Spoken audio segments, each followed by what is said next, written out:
mentadabburkan kita membaca kitab hadis Arba'in Nawawiyah, dalam hal ini syarah Jawahirul Lu'lu'iyah.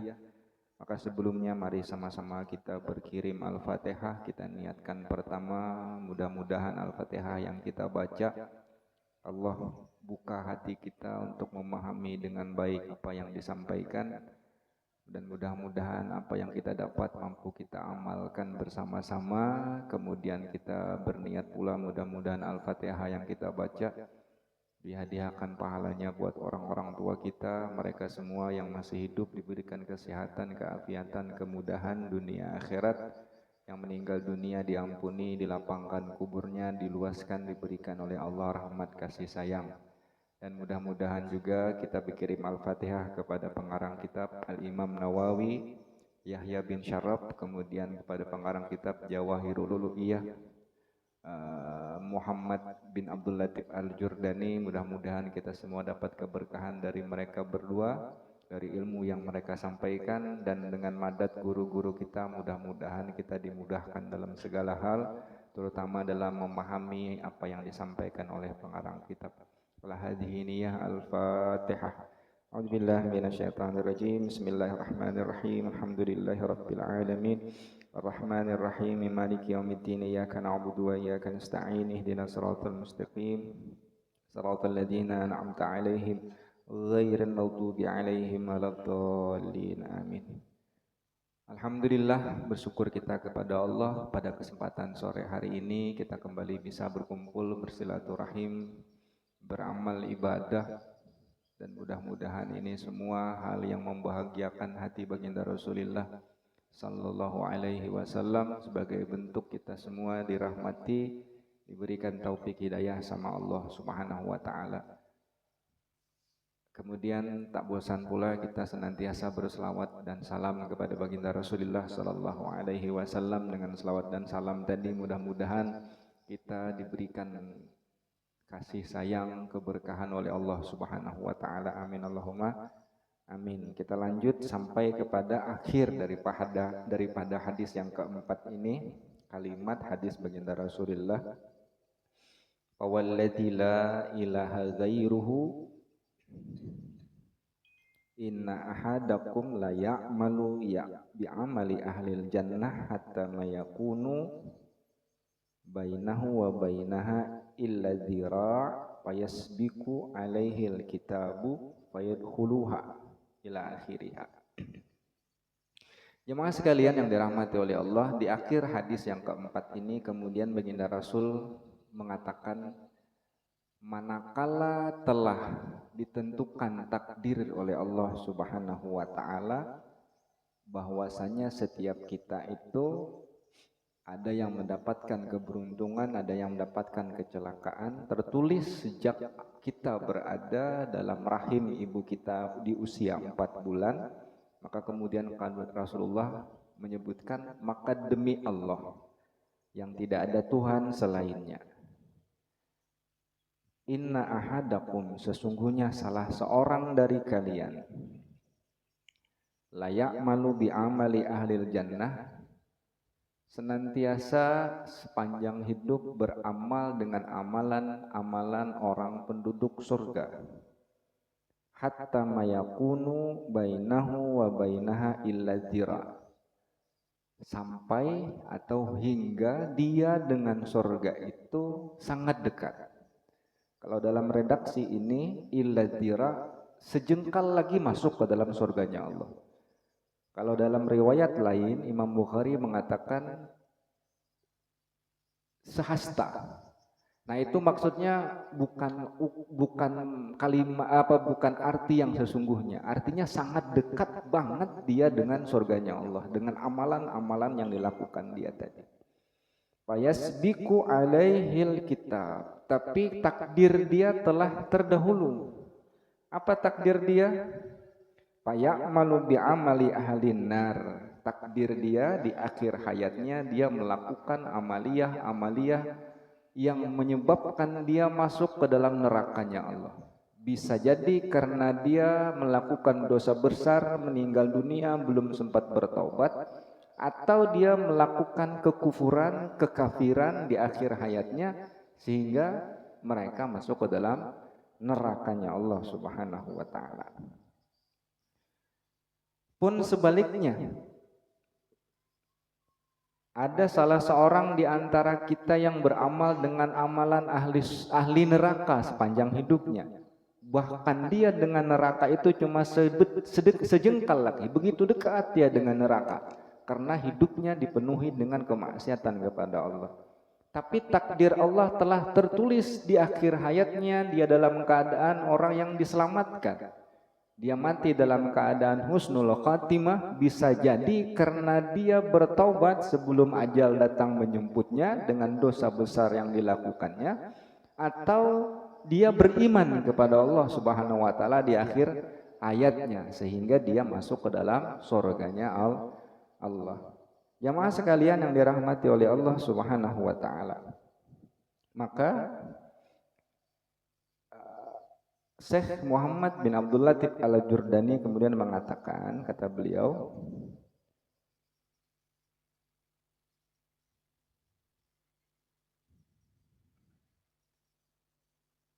mutlaqu man taghayyara haluhu qablal mauti wa huwa qismani. Orang yang berubah keadaannya ketika meninggal dunia itu tuh ada dua macam. Yang pertama, man taghayyara haluhu bil kufri, orang yang berubah keadaannya dengan menjadi orang kafir, itu pertama. Yang kedua, man taghayyara haluhu bipiskin, yaitu orang yang berubah keadaannya karena dia belum sempat bertobat dari dosa yang dilakukannya. Ka'anir taqaba kabiratan wa mata bila taubah. Seperti dia melakukan dosa belum sempat dia bertobat di saat dia meninggal dunia. Nah, dua-duanya masuk ke dalam nerakanya Allah Subhanahu wa taala.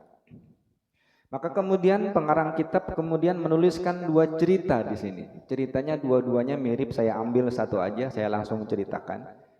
Dahulu ada seorang laki-laki yang muslim yang mencintai, memendam cinta.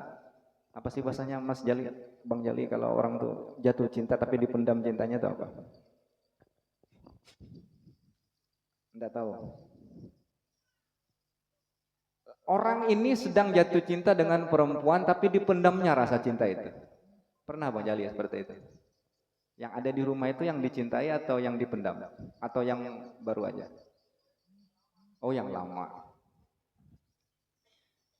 Dicintainya, dipendamnya di dalam hatinya, tapi sayangnya si perempuan ini Nasrani, gitu ya. Sayangnya si perempuan ini Nasrani. Karena begitu mencintai si perempuan ini sampai terbawa sakit. Ada yang seperti itu di sini, jatuh cinta dengan orang lain, tiba-tiba sakit aja. Karena jatuh cinta itu enak tak enak, betul kan? Enak tak enak itu orang sedang jatuh cinta ini ngelihat sesuatu yang terlihat wajah yang dicintai, kan begitu. Rasa bahagia ada, tapi rasa sedihnya juga ada. Itu orang yang sedang jatuh cinta. Pernah jatuh cinta kira-kira? Pak Ketua pernah jatuh cinta? Ketua pernah jatuh cinta? Oh pernah. Yang ada di rumah atau yang dulu? Karena jatuh cinta itu sekali aja, percaya aja. Jatuh cinta itu cuma sekali. Iya Kabib. Jatuh cinta itu sekali aja Kabib. Jatuh cinta cuma sekali. Saking jatuh cintanya dia dengan si perempuan ini, terbawa sakit sampai dia meninggal dunia. Namun sebelum meninggal dunia, dia berpikir seperti ini. Kalau aku mati dalam keadaan beriman, nanti di akhirat dalam neraka tidak menemui si perempuan itu. Hebat kan orang ini kan? Cintanya itu anomali bilang anak-anak sekarang. Kalau aku mati, beriman nih, orang beriman dalam surga kan?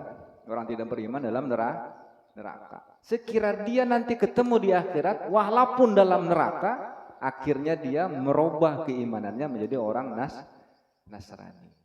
Gara-gara jatuh cinta, kemudian dia menjadi orang kafir. Itu banyak terjadi nih. Kalau laki-laki biasanya karena jatuh cinta sama perempuan, kalau perempuan karena ingin dinikahin sama laki-laki. Merubah agama itu banyak. berubah agama. Nah, ternyata si perempuan yang dicintai sama orang yang kafir, yang murtad, dalam keadaan murtad mati tadi, juga merasakan hal yang sama.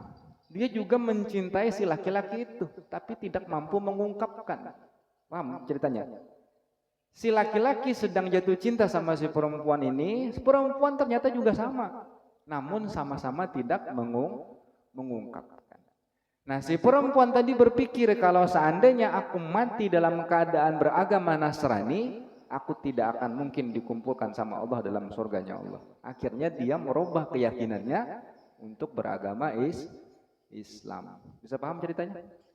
Si yang pertama dia merubah agama dari Islam menjadi kafir, sepanjang hidupnya beragama Islam, di akhir hayatnya dia jadi orang kafir. Si perempuan tadi sepanjang hidupnya dia beragama Nasrani, di akhir hayatnya dia kemudian beragama Islam. Ada yang seperti ini.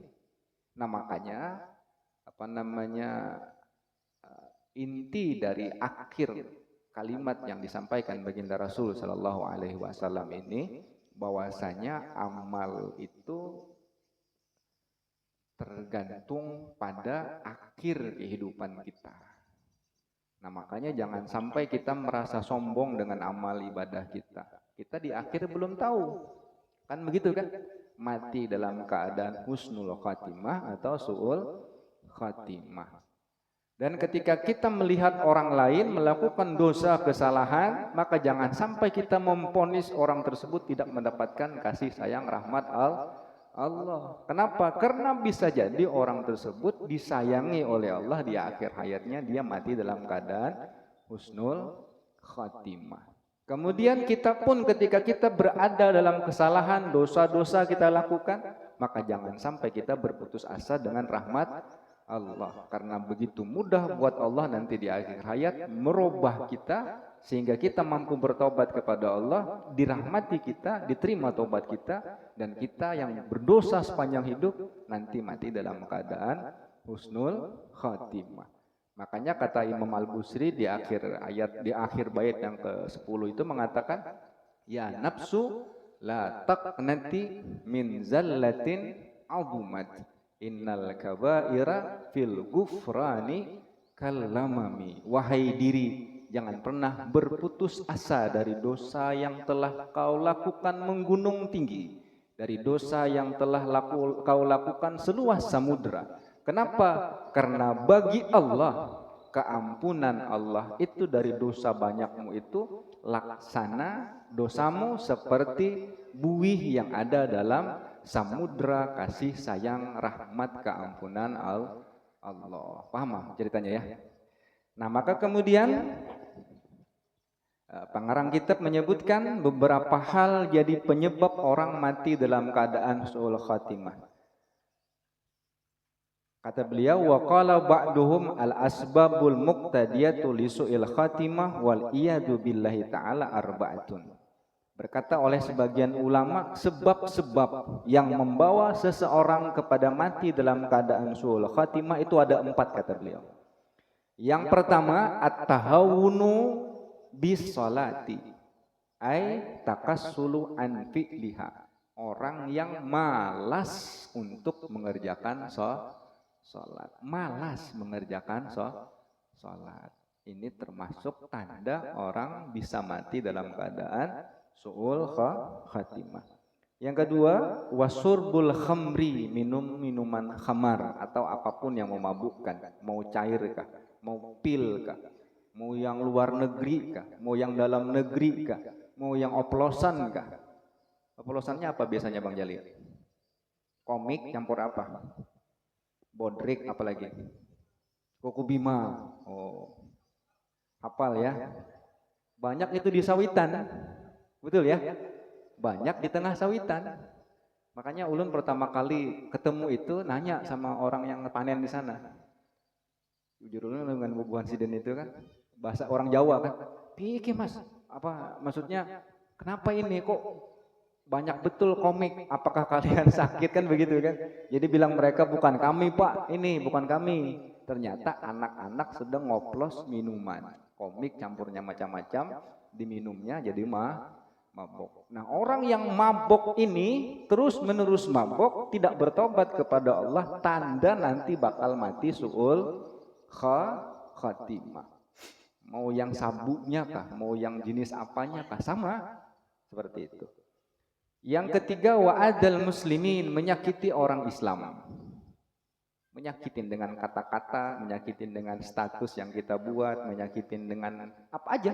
Kalau sifatnya menyakitin orang beriman, orang muslim, terus dia nyakitin orang muslim tadi tanpa bertobat kepada Allah, itu tanda dia mati dalam keadaan su'ul khatimah. Yang paling keempat, ukukul walidain, durhaka sama kedua orang tua atau salah satunya. Kalau kita durhaka dengan orang tua kita, itu tanda kita semua berada dalam kematian yang su'ul khatimah. Makanya bertobat segera. Ini paling cepat adab yang diturunkan sama Allah adalah durhaka sama orang tua. Jadi ada satu dosa, yang dosa ini akan disegerakan sama Allah adabnya, balasannya, bukan nanti di akhirat tapi di dunia sudah didahulukan sama Allah balasannya, adabnya. Apa itu? Orang yang durhaka sama kedua orang tua atau salah satunya. Kalau kita durhaka sama kedua orang tua kita atau salah satu daripada kedua orang tua kita, jangan tunggu di akhirat, dunia akan diajab sama Allah Subhanahu wa taala. Salah satu adab yang bakal Allah turunkan kepada kita ketika kita durhaka adalah anak-anak kita juga durhaka kepada kita. Itu pasti itu. Makanya kata baginda Rasulullah sallallahu alaihi wasallam, apa itu? Tabarrakum abnaukum itu kayak apa? Birru abaakum tabarrakum abnaukum. Tak berbaktilah kalian kepada kedua orang tua kalian, maka pasti nanti anak-anak kalian akan berbakti kepada kalian. Tapi sebaliknya, kalau kita tidak berbakti kepada kedua orang tua kita, pasti juga anak-anak kita tidak berbakti kepada kita. Makanya kata guru siapa sih anaknya? Guru Bakri itu siapa? Guru Rasyid Ridho. Bilang Guru Rasyid Ridho, kalau kita punya anak nih, anak kita ajak ngobrol, melawan aja kerjaannya, durhaka aja dengan kita. Maka yang pertama yang kita salahkan bukan anak kita, yang kita salahkan diri kita. Siapa tahu dulu kita sama kayak dia. Kita juga sering berkata kasar dengan kedua orang tua kita. Kita sering durhaka dengan kedua orang tua kita. Maka pasti anak-anak kita akan sama kayak kita. Nah, terus bagaimana solusinya? Kalau orang tua kita masih hidup, minta ampun kepada orang tua kita. Nanti anak kita pasti akan baik dengan sendirinya. Kalau sudah meninggal dunia, bagaimana caranya? Datangin kuburnya, ngomong dengan orang tua kita yang ada dalam kubur itu, minta ampun kepada dia, minta ampun kepada Allah Subhanahu wa taala, banyak-banyak kirim hadiah pahala kepada kedua orang tua kita, baca Quran, baca sedekah, bersedekah atas nama mereka, macam-macam. Kalau seandainya ada sholat yang ditinggalkan, qadakan sholatnya atau dihilangkan sholatnya. Puasanya ditinggal, qadakan puasanya. Dia mampu naik haji, belum sempat naik haji, dibadalkan hajinya. Maka insya Allah itu bentuk kebaktian kita kepada kedua orang tua kita. Nanti dengan sendirinya anak-anak kita juga bakal bakti kepada kita. Bisa dipaham ya? Kemudian terus ini panjang, ada cerita orang yang di zaman Rasulullah SAW mau dibakar sama baginda Rasulullah karena dia durhaka dengan orang tuanya. Kemudian lagi pengarang kitab menuliskan alamatus shaqawah wa alamatus sa'adah, tanda orang celaka, tanda orang beruntung. Dalam hadis dikatakan alamatus shaqawah, tanda orang celaka itu yang pertama jumudul ain, matanya ini susah untuk mengeluarkan air mata. Artinya orangnya ini susah untuk tergugah hatinya, gitu ya.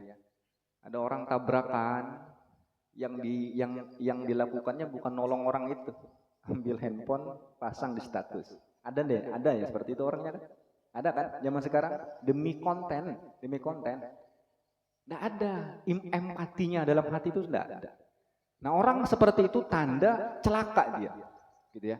Tapi bukan dalam artian tukang konten itu celaka, tidak, jangan salah paham nih ya. Artinya tidak ada empati dia dengan orang lain, matanya ini susah untuk mengeluarkan air mata, itu tanda orangnya celaka. Dengar cerita neraka, tak ada hatinya bergetar sedikit pun. gitu ya, cerita tentang dosa-dosa yang dilakukannya tak ada hatinya bergetar, malam-malam mengingat dosa tak juga mengeluarkan air mata.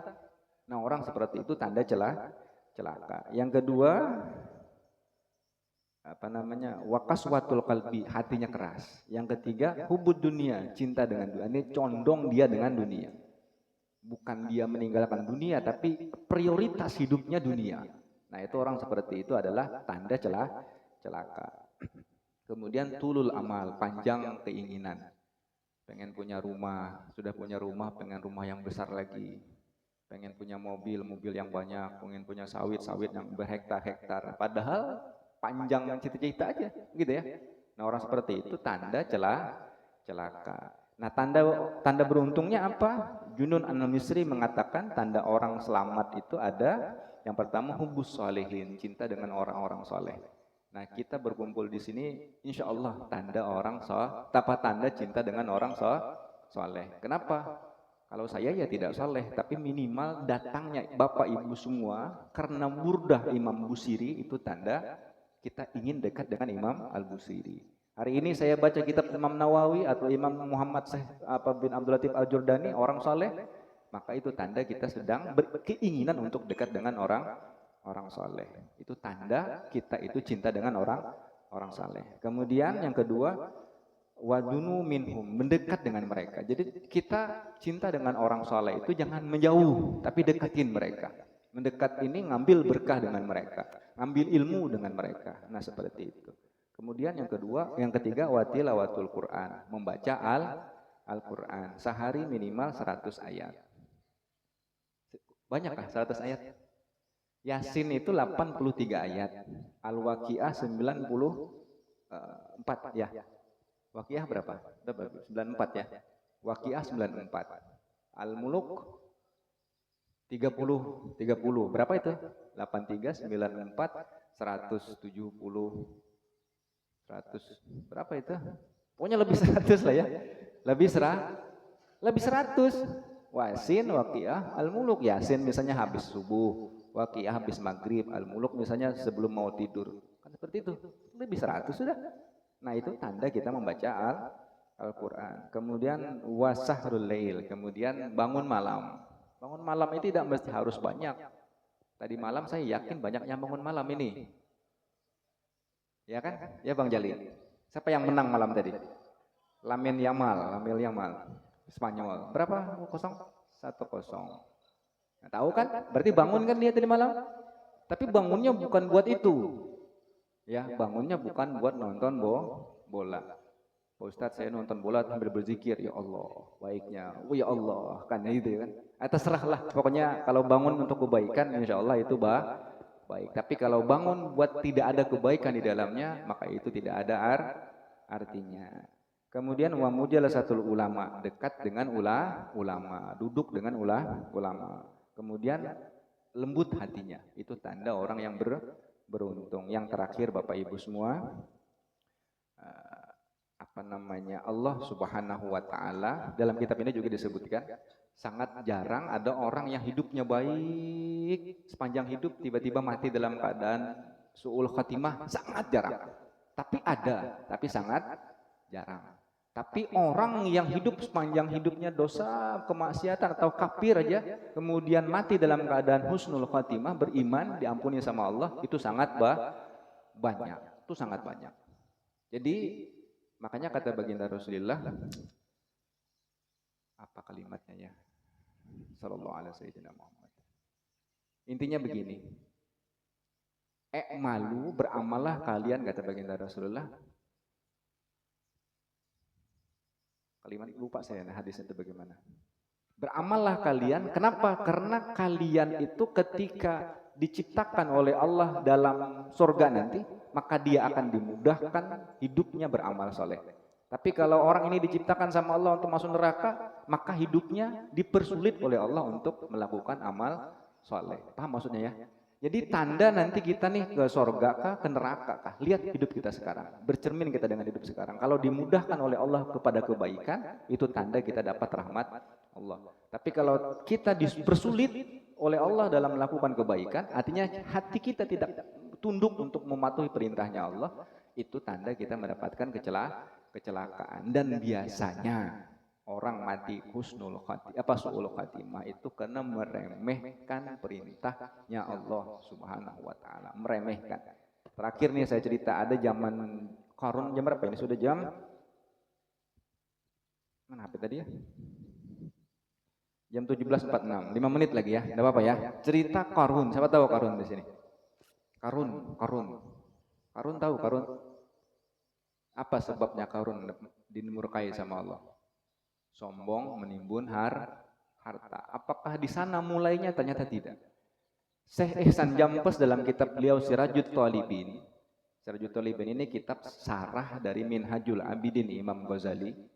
Imam Ghazali punya kitab tipis Minhajul Abidin namanya, disarahkan oleh ulama Indonesia, namanya Syekh Ihsan Jampes Kediri, gitu ya.